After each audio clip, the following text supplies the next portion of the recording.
अगला आंदोलन नव सामाजिक आंदोलन में सूचना के अधिकार का आंदोलन। सूचना का अधिकार, जिसे अंग्रेजी में कहते हैं राइट टू इंफॉर्मेशन, बहुत महत्वपूर्ण अधिकार है। खासकर लोकतंत्र को मजबूत बनाने में यह अधिकार बहुत महत्वपूर्ण है। सूचना के अधिकार का जो आंदोलन हुआ था वो भी अन्य जन आंदोलनों की तरह एक सफलता का एक उदाहरण है। ये भी बहुत सफल आंदोलन रहा। ये आंदोलन की शुरुआत बड़ी रोचक है। यह आंदोलन सरकार से एक बहुत बड़ी मांग को पूरा कराने में सफल रहा है। इस आंदोलन की शुरुआत पे यदि जाएं थोड़ा इतिहास पे, तो देखेंगे कि 1990 में इसका नेतृत्व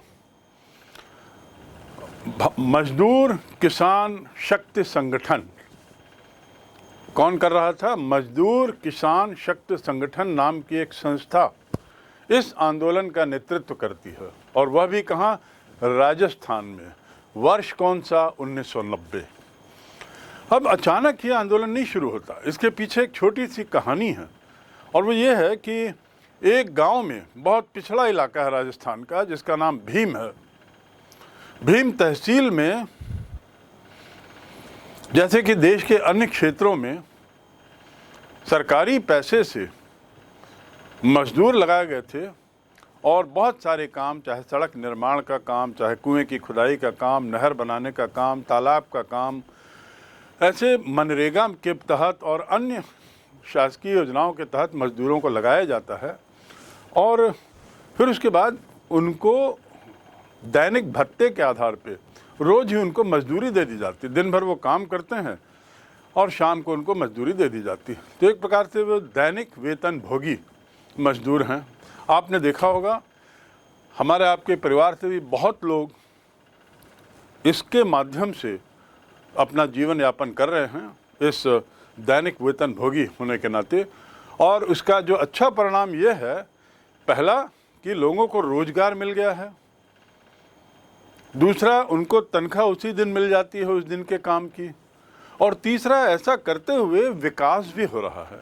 नहरें बन रही हैं, सड़कों में काम हो रहा है, सड़कें बन रही हैं, बांध बन रही है, और न जाने क्या क्या काम इस दैनंदिनी वेतन भोगियों के माध्यम से हो रहा है। यही काम राजस्थान के भीम नाम के एक तहसील में भी हो रहा था।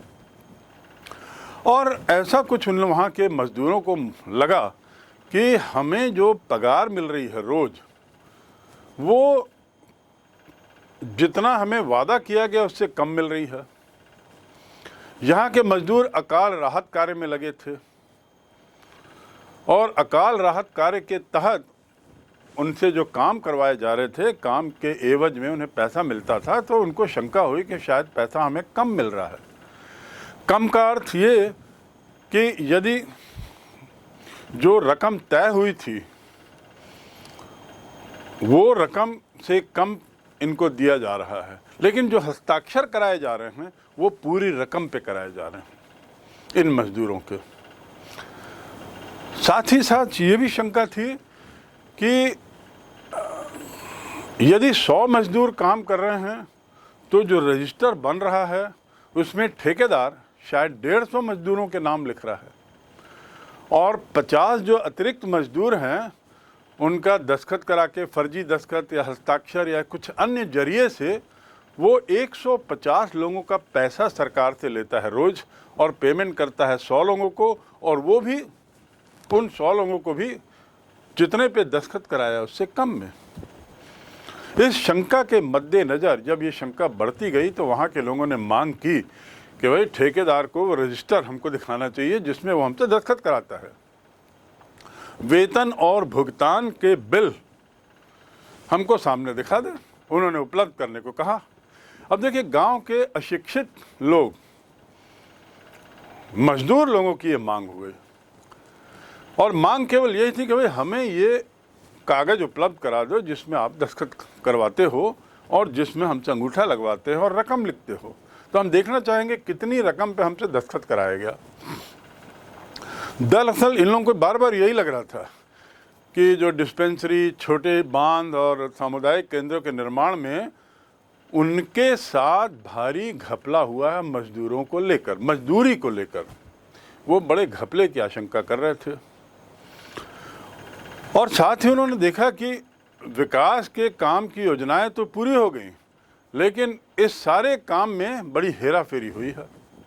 और एक तरह की हेराफेरी का मैंने जिक्र किया कि 100 लोग वास्तव में काम किए, लेकिन सरकार को जो बिल ठेकेदार देता था उसमें 150 लोग रहते थे, सरकार भी उसका भुगतान कर देती थी। तो इस प्रकार 50 मजदूरों का मुनाफा रोज कमा रहा था।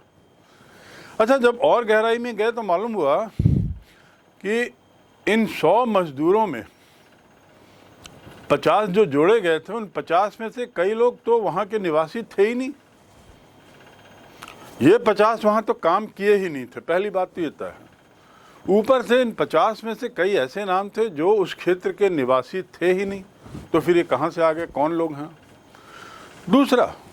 तीसरी बात कि कई मजदूर ऐसे थे जो ऑलरेडी स्वर्गस्थ हो चुके थे, उनका स्वर्गवास हुए, मृत्यु हुए, कई वर्ष गुजर चुके थे और उनके नाम के आगे हस्ताक्षर हो रहा था।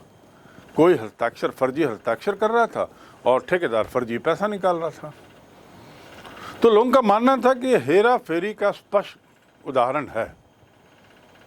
जब ये बात फैलने लगी और गांव, अन्य क्षेत्रों में भी इसको लेकर तनाव उत्पन्न होने लगा, लोगों में संशय पैदा होने लगा और इसकी चर्चा बढ़ने लगी, तब ये मजदूर किसान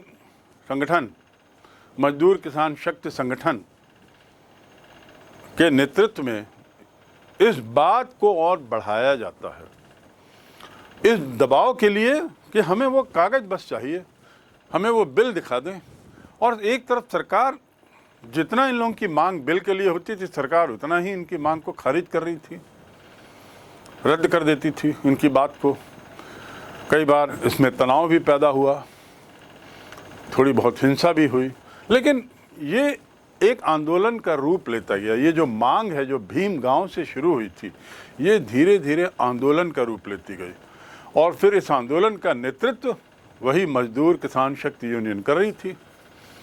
एक समय ऐसा आया कि मजदूर किसान शक्ति यूनियन ने मांग की कि जन सुनवाई हो। जन सुनवाई का अर्थ क्या है? जन सुनवाई मतलब संबंधित पक्ष एक खुली जगह में बैठेंगे और डॉक्यूमेंट्स, दस्तावेजों के आधार पर बातचीत होगी और जो समस्या है उसका निराकरण होगा। जन सुनवाई। तो अपने तरीके की ये पहली जन सुनवाई थी। और जब जन सुनवाई होती है तो उसमें सरकारी पक्ष से जिन्हें आना था, दस्तावेज दिखाने थे, क्योंकि ये जन सुनवाई किसान मजदूर बनाम सरकार था।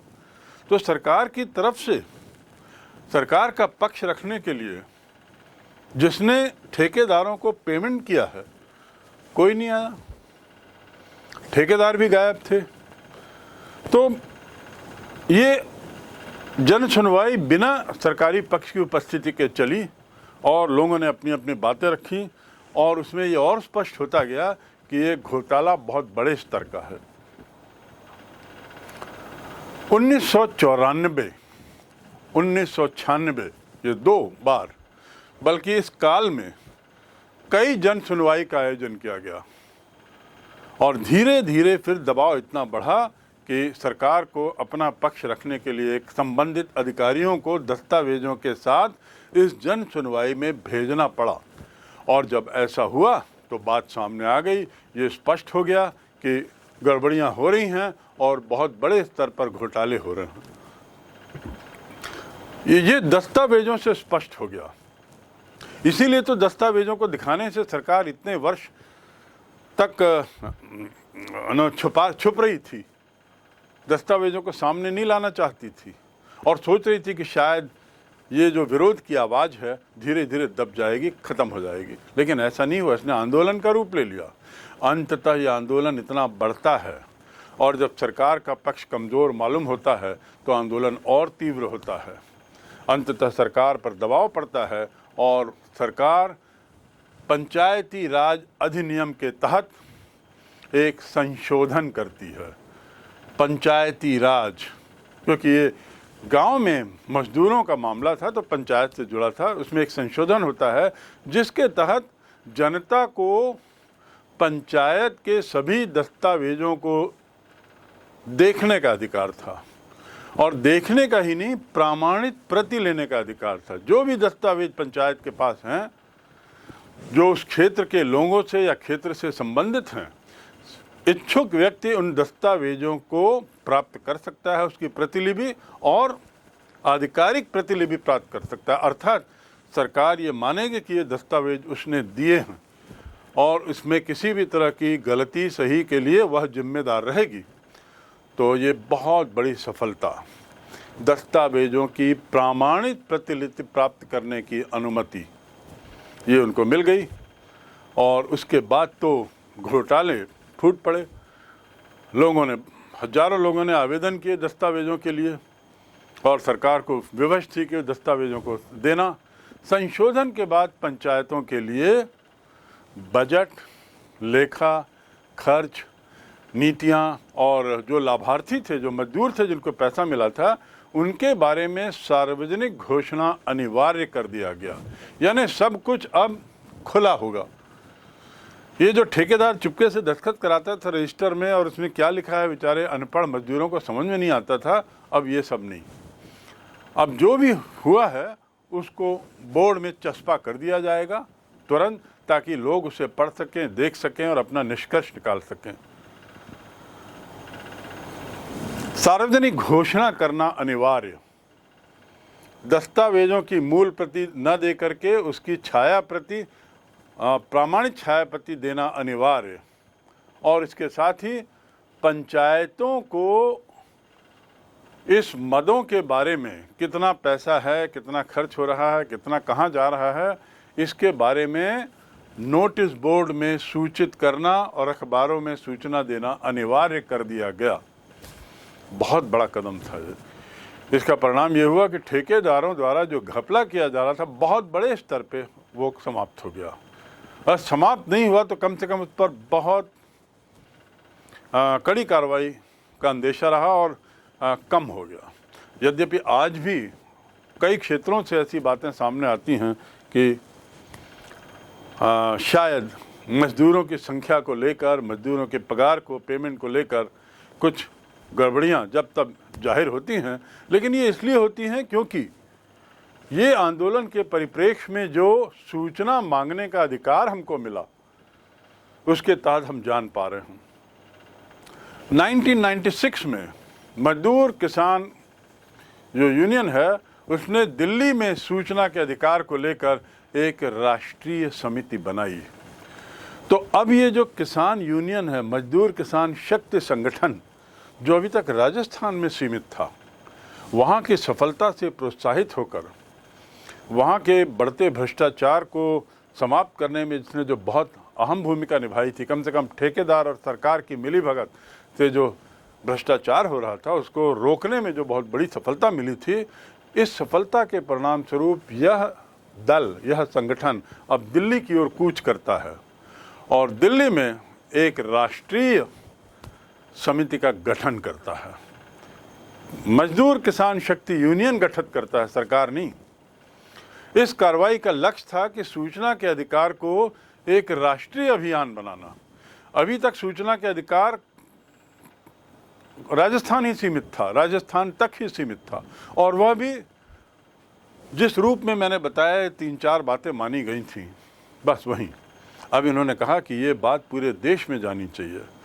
ऐसे अधिकार कंज्यूमर के लिए, ऐसे अधिकार उपभोक्ता के लिए सभी जगह आवश्यक कर दिए जाने चाहिए, कानूनी प्रावधान करना चाहिए। और इस उद्देश्य से राष्ट्रीय समिति की स्थापना होती है जिसका लक्ष्य था सूचना के अधिकार को राष्ट्रीय अभियान का रूप देना।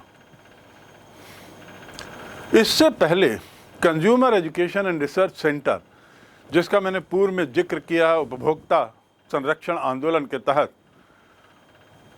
और इसने उसके बाद एक प्रेस काउंसिल ऑफ इंडिया ने, प्रेस काउंसिल ऑफ इंडिया वह संगठन है जिसके साथ सभी समाचार पत्र जुड़े हुए हैं। उनकी एक अपनी स्वयं के कानून है, उनकी एक स्वयं की अपनी रूपरेखा है, ढांचा है। तो उसको कहते हैं प्रेस काउंसिल ऑफ इंडिया। तो कंज्यूमर अनुसंधान केंद्र, प्रेस काउंसिल ऑफ इंडिया और शौरी समिति। शौरी एक प्रसिद्ध पत्रकार थे, बाद में वे मंत्री भी हुए। उनके नेतृत्व में एक समिति बनी जिसने सूचना के अधिकार का एक मसौदा तैयार किया। अर्थात सरकार काम नहीं कर रही थी, सरकार को अब हम लोग, ये प्रतिनिधि लोग, ये निजी संस्थाओं के लोग, इन संगठनों के लोग एक कानून का मसौदा देते हैं सरकार को, सूचना के अधिकार का मसौदा, सूचना के अधिकार का मसौदा कि सूचना का अधिकार कैसा होना चाहिए, क्या क्या अधिकार उसमें समाहित होने चाहिए, उसकी सूचना के अधिकार किनको मिल सकते हैं, सूचना के अधिकार लेने और देने की पात्रता कौन रखता है, किस तरह की सूचना हम मांग सकते हैं सरकार से, क्या हम ये सूचनाएं निजी संस्थाओं से भी प्राप्त कर सकते हैं, आदि आदि। इन सब चीज़ों को एक नियमावली का रूप देते हुए उसके मसौदे को इन 3 समितियों के लोगों ने सरकार को दिया। 2002 में सूचना की स्वतंत्रता का विधेयक पारित होता है। सूचना की स्वतंत्रता, ये पारित होता है। लेकिन दुर्भाग्य से देखा गया समय के साथ कि इस कानून में बहुत सी कमियां हैं। ये बड़ा कमज़ोर कानून है। क्योंकि पहली बार ये हो रहा था, इसलिए इसका जो मसौदा भी निजी लोगों ने बनाया था, इसमें कुछ खामियां रह गई थी। तो क्यों न इसमें कुछ सुधार किया जाए, और उस सुधार के उद्देश्य से इसे अमल में नहीं लाया गया। तो पहला कानून 2002 का अमल में नहीं लाया जाता है, और इसके बाद उसमें एक बदलाव आता है, और फिर अंततः सूचना के अधिकार के तहत 2004 में कानून बनता है, जिसे जून 2005 में एक विधेयक के रूप में राष्ट्रपति द्वारा मंजूरी दे दी जाती है। यह है सूचना का अधिकार, राइट टू इंफॉर्मेशन। सूचना के अधिकार से हम सबको, आपको विस्तृत रूप से वाकिफ होना चाहिए। यहाँ तो मैंने एक संक्षिप्त में चर्चा की है, इसको हमें आपको विस्तार से और जानना चाहिए, और उसके लिए हम थोड़ा इसको और दूसरे अन्य माध्यमों के जरिए जानने की कोशिश करें। इतना जरूर जान लें कि सूचना के अधिकार के लिए शासन ने यह आवश्यक कर दिया है कि हर विभाग में एक एक सूचना अधिकारी होगा, जिसका कार्य होगा किसी व्यक्ति द्वारा मांगी गई सूचना को एक निश्चित समयावधि के अंदर उपलब्ध कराना। सूचनाएं कुछ भी हो सकती हैं, केवल कुछ खास ढंग की सूचनाएं, जिसे हम सीक्रेट सूचनाएं कह सकते हैं, जो पब्लिक में जाने से जिससे सरकार को अंदेशा है कि इससे नुकसान होगा, सुरक्षा को नुकसान पहुंचेगा, ऐसे मामलों को छोड़कर बाकी सभी मामलों में हम आपको संबंधित सूचना अधिकारी के पास जाकर सूचना प्राप्त करने का अधिकार है। उसके लिए आवेदक को, एक जो इच्छुक है, इच्छुक व्यक्ति को एक आवेदन देना होता है। उसकी एक न्यूनतम फीस रहती है, 10 रुपये 15 रुपये ऐसी कुछ फीस रहती है। उस फीस के माध्यम से वहाँ आवेदन देंगे, आवेदन की पावती की आपको रसीद मिलेगी, और फिर आपको निश्चित कालखंड, समय सीमा आपको बताई जाएगी लिखित में, और उस समय सीमा के अंदर राज्य सूचना अधिकारी या संबंधित सूचना अधिकारी का यह कार्य है कि वो आपको सूचना दे लिखित में। यदि सूचना नहीं मिलती है तो आप और आगे के स्तर पे कार्रवाई कर सकते हैं, और अंततः ये कानूनी रूप से भी इस पर कार्रवाई हो सकती है। और यदि मिलती है तो आप उस सूचना के आधार पे अध्ययन करके अगली कार्रवाई तय कर सकते हैं। तो ये एक बहुत बड़ा, बहुत अहम अधिकार है। इसके बारे में आपको निश्चित रूप से और जानना आवश्यक है। 2005 में राष्ट्रपति के द्वारा इसे मंजूरी मिलती है और ये कानूनी जामा पहनता है, और इस प्रकार पूरे देश में सूचना का अधिकार लागू हो जाता है। समझने की बात यह है कि पगार में घपले की शंका के मद्देनज़र जो एक छोटे से तहसील में जो घटना हुई, उसकी परिणति अंत में राष्ट्रपति द्वारा एक कानूनन विधेयक को पास करने से समाप्त होती है। ये बताता है जन आंदोलन की ताकत। इस छोटे से आंदोलन और राष्ट्रपति के बीच में जो कड़ी थी वह थी मूलतः वह जन आंदोलन का सफल नेतृत्व। दूसरे शब्दों में, जन आंदोलन कितनी अहम भूमिका निभा सकता है हम आपके विकास के लिए, हम आपकी भलाई के लिए, लोकतंत्र की भलाई के लिए, आदि आदि। तो ये हुआ संक्षिप्त में जन आंदोलन। अब हम आते हैं अगले आंदोलन पर, और वह है अन्ना हजारे व भ्रष्टाचार विरोधी आंदोलन।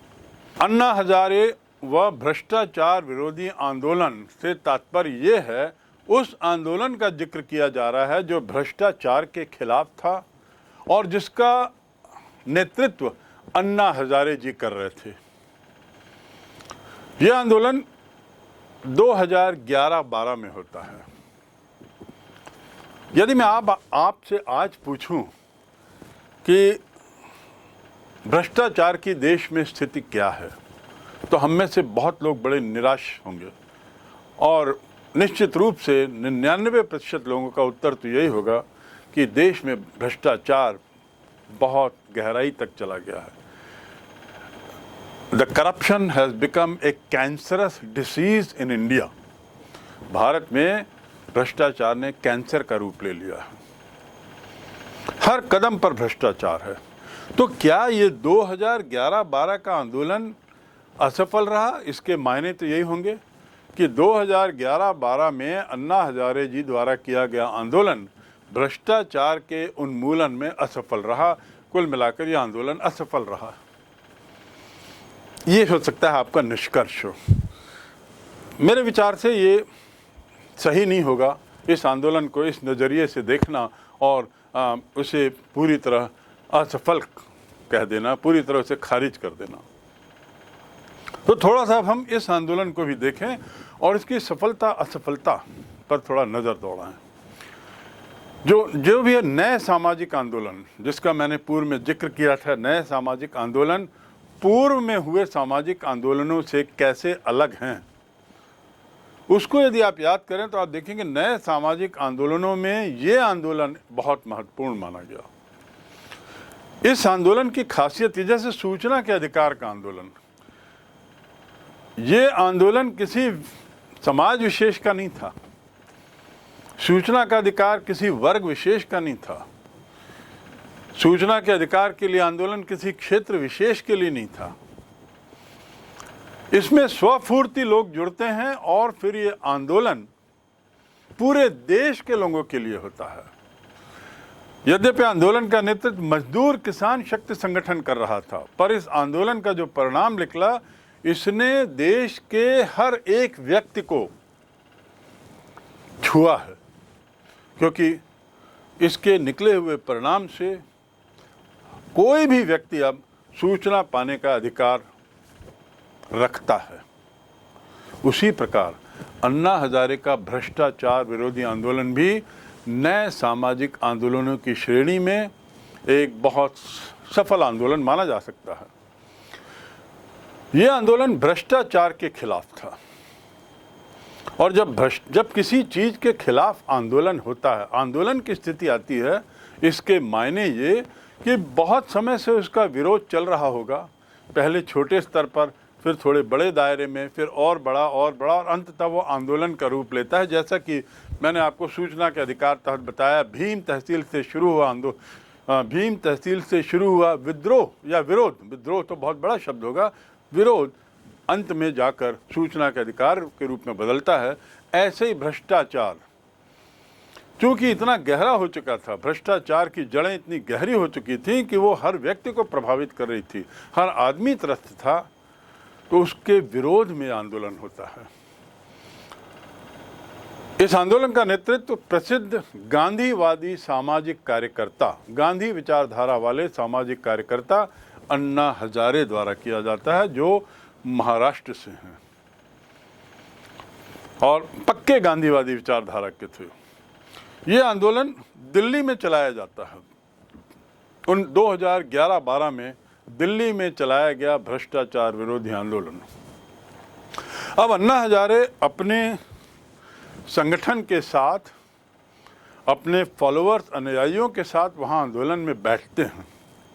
संख्या रही होगी 2000-4000, लेकिन उनके समर्थन में धीरे धीरे जन उमड़ाव इतना बढ़ता जाता है कि लाखों की तादाद में अन्ना हजारे के अनशन क्षेत्र में, दिल्ली में जहाँ वे अनशन कर रहे थे, वहाँ लाखों की तादाद में लोग इकट्ठे हो जाते हैं। और ये लोग पूरे देश से आए हुए, ट्रेन की ट्रेन, बसों की बसें भर भर के दिल्ली आ रही थी। और उसमें ये ऐसे भ्रष्टाचार विरोधी आंदोलन से जुड़ने के लिए लोग लंबी लंबी यात्राएं करके वहां पहुंच रहे थे, इस व्यवस्था के साथ कि उन्हें इस आंदोलन के लिए कई दिन दिल्ली में रहना पड़ सकता है।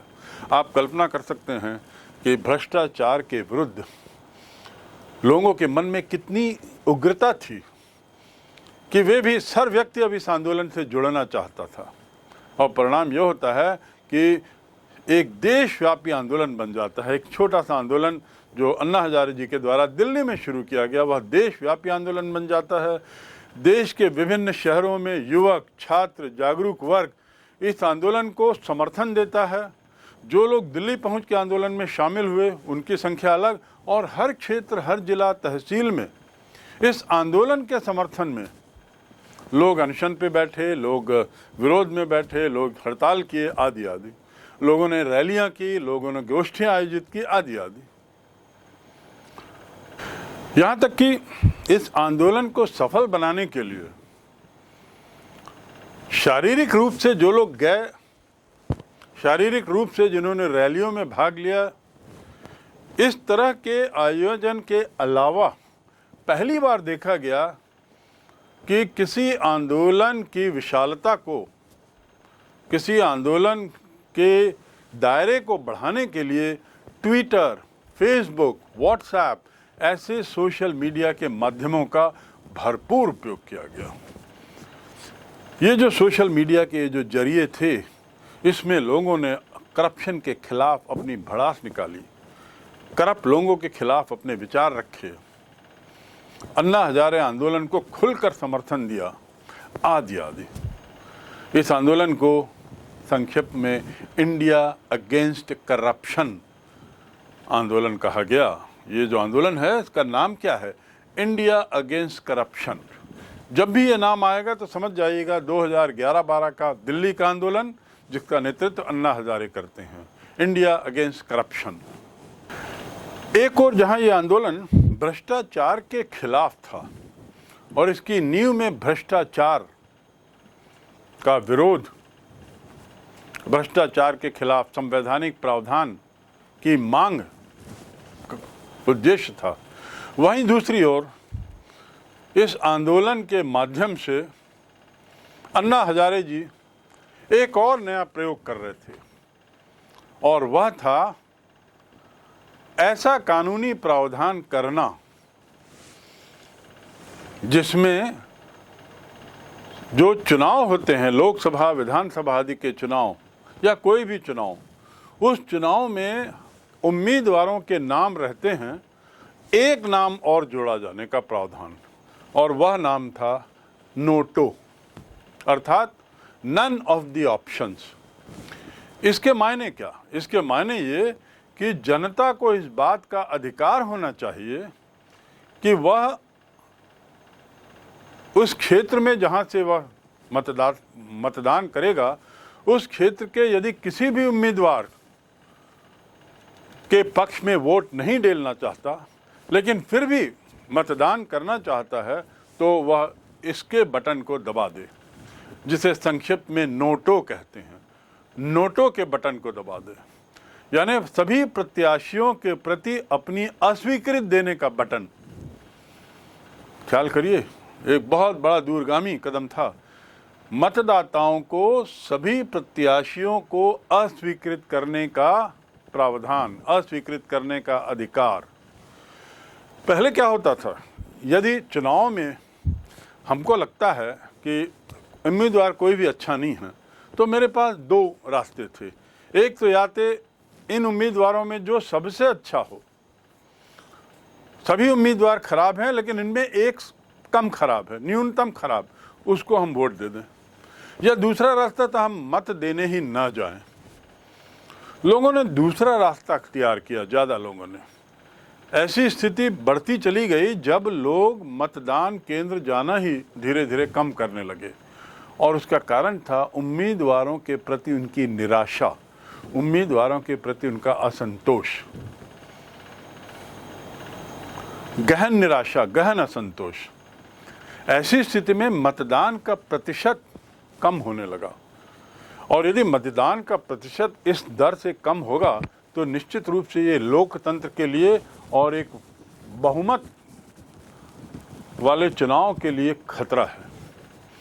तो इसलिए ये जानने के लिए कि कितने लोग उम्मीदवारों से नाखुश होकर मतदान में नहीं आते, उनको भी मौका दिया जाए मतदान करने का, अपनी बात को व्यक्त करने का, नोटों का प्रावधान किया गया। None of the above options, option यानी विकल्प, ये अंतिम ऑप्शन रहता है। यदि आपके क्षेत्र से 15 उम्मीदवार लोकसभा के चुनाव में खड़े हुए हैं, अलग अलग पार्टियों से और स्वतंत्र कैंडिडेट के नाते, स्वतंत्र उम्मीदवार के नाते, यदि आपके यहाँ से कुल 15 खड़े हुए हैं तो उसमें 16 बटन होंगे, और 16वां बटन होगा नोटों का बटन।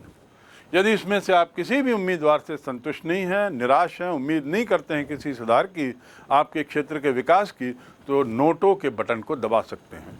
और ऐसा करते हुए आप अपनी इस बात को व्यक्त कर सकते हैं कि मैं इस चुनाव में अपने क्षेत्र में इन किसी भी उम्मीदवार से संतुष्ट नहीं हूँ। ये एक बहुत बड़ा कदम था। तो 31 मार्च 2013 को, तारीख देखिए, 31 मार्च 2013 को अन्ना हजारे चुनाव में किसी प्रत्याशी को रिजेक्ट करने के मतदाता के अधिकार के लिए अमृतसर से जनतंत्र यात्रा शुरू करते हैं। यात्रा का नाम क्या दिया? जनतंत्र। गणतंत्र नहीं, जनतंत्र, जनता का तंत्र। और ये यात्रा कहाँ से शुरू होती? अमृतसर से। बाद में 2013 में सर्वोच्च न्यायालय एक आदेश निकालता है, और कौन निकालता है आदेश? याद रखेंगे, सर्वोच्च न्यायालय। और उस आदेश के तहत चुनाव में मतदाताओं को सभी प्रत्याशियों की अस्वीकृति का नोट देने का अधिकार मिल जाता है, जनता को नोटों का अधिकार मिल जाता है। तो इस प्रकार ये अन्ना हजारे का योगदान। भ्रष्टाचार की यदि हम बात करें तो भ्रष्टाचार निर्मूलन में हो सकता है कुछ कमी आई हो, लेकिन इस आंदोलन का एक परिणाम, अच्छा परिणाम ये हुआ था कि लोग सजग हुए और जनता में जागरूकता आई, और कई क्षेत्रों में भ्रष्टाचार को लेकर, भ्रष्टाचारी अधिकारियों के खिलाफ विरोध भी हुआ, खुला विरोध हुआ। परिणाम क्या हुआ कि भ्रष्टाचार जो इतना खुले स्तर पे हो रहा था, थोड़ा कम हुआ, यद्यपि इसमें अभी बहुत चलना। सूचना के अधिकार के साथ भी थोड़ा कुछ ऐसा हर्ष हुआ है कि सूचना का अधिकार का जो प्रभाव है वह उतना नहीं दिखाई दे रहा है। उसके कई कारण हैं जिसका अध्ययन हम दूसरे अध्याय में करेंगे, लेकिन फिलहाल चूंकि हम जन आंदोलनों की बात कर रहे हैं, और वो भी नव सामाजिक जन आंदोलनों की, जिसमें अन्ना हजारे का आंदोलन, सूचना के अधिकार का आंदोलन आदि आदि आते हैं उस श्रेणी में, इनकी पूर्ण सफलता या असफलता हमारे लिए उतनी महत्वपूर्ण नहीं जितनी कि ये जानना कि जन आंदोलन का क्या प्रभाव हो सकता है। हम और आपके द्वारा यदि एक संगठित तरीके से किसी बात का विरोध, विद्रोह किया जाए, या किसी बात की अपनी अपेक्षा को सरकार तक पहुंचाया जाए, अपनी आकांक्षाओं को संगठित तरीके से सरकार तक पहुंचाया जाए, उस संगठित तरीकों में रैली होती हैं, उस संगठित तरीकों में विरोध के अन्य कई जरिए होते हैं, तो हम अपनी बात सरकार तक मात्र पहुंचा ही नहीं पाएंगे, बल्कि उस मांग को पूरा करने में भी सफल, पूरा करवाने में भी सफल हो जाएंगे। आंदोलनों की इस श्रृंखला में ये सारे आंदोलन एक के बाद एक आप देखिए बिंदुवार, ये कितने आंदोलनों का हमने अध्ययन किया, सबका संक्षिप्त में। यदि हम इन सब आंदोलनों को विस्तार से थोड़ा पढ़ें तो बड़े रोचक किस्से सामने आएंगे। सूचना के अधिकार को लेकर और अन्ना हजारे के आंदोलन को लेकर तो कई पुस्तकें लिखी गई हैं। ऐसे पूर्व के आंदोलन भी, चिपको आंदोलन, ताड़ी आंदोलन और न जाने ये जितने भी आंदोलन हैं, इसमें संक्षिप्त में बड़ी रोचक पुस्तकें हैं।